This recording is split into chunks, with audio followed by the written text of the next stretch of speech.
All right, let's see how to get that Skype for Business going. So I'm on my work computer and I find the search bar down here for Windows 10.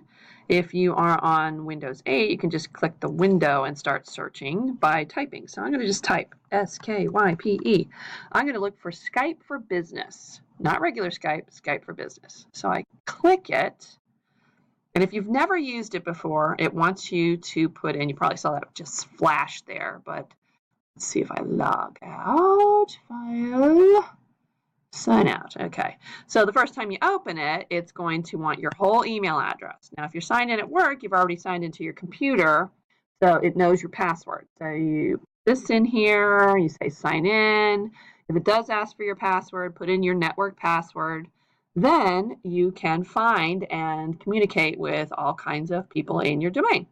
So let's say I want to find my friend Jackie. So Sislaw. And there she is. Oh, I see she's in a meeting, but I'm going to bother her anyway. So I'm going to go click 2 times on her. I'm going to say, hi, Jackie. And let's see what she says back. Oh, no, I heard she's sitting right next to me. Don't tell.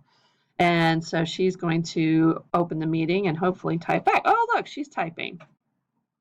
So that's how we communicate with each other. Now, I could use this phone right here, and I could call her through that. I do need to have a microphone and headphones or speakers on my computer. If I have a camera on my computer, I can also video call.